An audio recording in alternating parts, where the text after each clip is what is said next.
at tumawid upang bumida namin ni Jessa Kyo. Diyan sa Motawa. Ako yan. Dito tayo.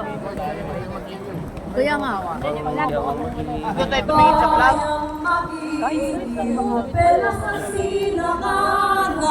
Alap na puso, sa dibdib mo'y buhay.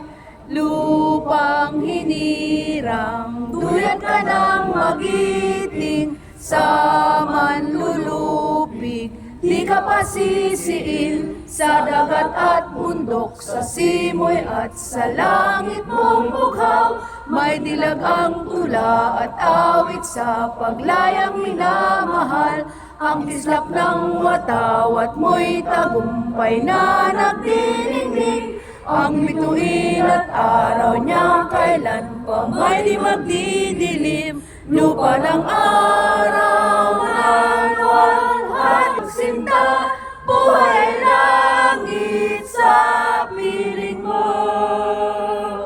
Aming ligaya dapat may mang-aapi, ang mamatay ng dahil sa'yo.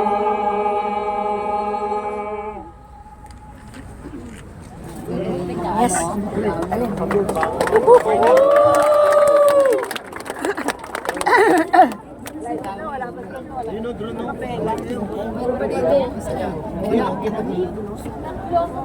Apat nga.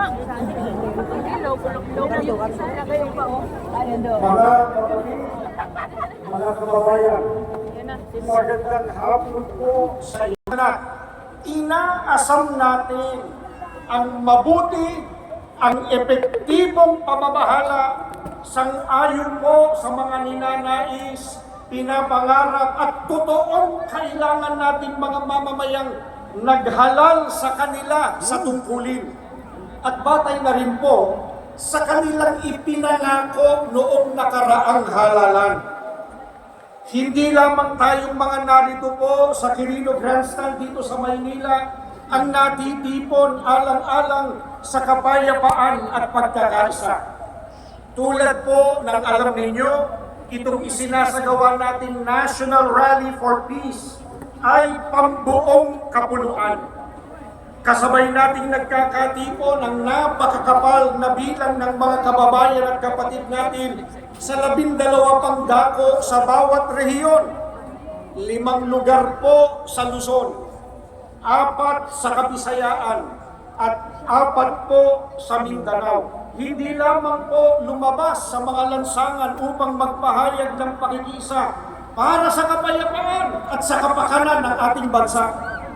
Marami po sa ating kababayan ang nakikiisa rin sa paraang nanonood sila sa kanilang telebisyon, sa kanilang computer monitor o cellphone o anumang gadget na gamit nila. Maraming salamat po sa kanilang suporta at maraming salamat po sa inyong lahat. Hindi lamang mga kaanib sa Iglesia ni Cristo ang nagkakaisang sumama rito. Marami pang ibang grupo, marami pang ibang samahan ng mga kababayan natin Pilipino ang kasama sa mapayapang pagtitipong ito. Kaisa po natin sila na nagsusulong ng pambansang kapayapaan at pagkakaisa. Kaya muli po, maraming salamat po sa inyong lahat. Bagamat may kani-kanyang opinyon ng iba't ibang tao sa isang partikular na isyu sa buhay o iba't iba man ang kalagayan sa buhay o interes, subalit sa layunin po na ipagmalasakit ang kapayapaan, ang kapakanan, ang kaunlaran ng ating bansa, tayong lahat ay nagkakaisa. Tinatanong po namin kayo, nagkakaisa po ba tayo o hindi? Ano po sagot ninyo? Nagkakaisa po! Karapatan po nating mga mamamayan ang ganitong pagkilos. Ito po ay protektado ng ating saligang batas. Nagkakaisa tayo ng damdamin at isipan na isagawa ito. Inuulit po namin ng may kapayapaan at pagkakaisa. Ito po ay para sa kapakanan ng nakararami at ng kabuuan ng ating bansa. Baka naiisip ninyo o tinatanong ninyo, ano po ang hinahangad natin na ibunga ng pagkilos natin ito? Hindi lamang po ang magtulungan ang mga lipunan nila ng pansin ang kapakanan ng ating bansa sa ikalulutas po ng mga problemang kinakaharap ng mga mahihirap na mga kababayan na pinalalala pa ng korupsyon, mga kalamidad, kriminalidad, bangayan, pampolitika at iba pa. Ang mga ito po ang dapat ay pagsikapang bakahin ng ating pamahalaan. Kaya ang sinusuportahan natin ay ang pagkakasundo. Pakiulit nga po, mga kapatid, mga kababayan, ano po ang sinusuportahan natin? Pagkakasundo! Pagkakasundo, hindi po mga bangayan, bintangan at sariling interes. Ang nais natin ay ipagpauna ng mga namumuno sa pamahalaan ang mga kapakanan at ikabubuti ng mas nakararami bago ang pamumulitika. Gusto po natin iparinig sa mga nasa pamahalaan ang damdamin ng sambayanan. Gising kami!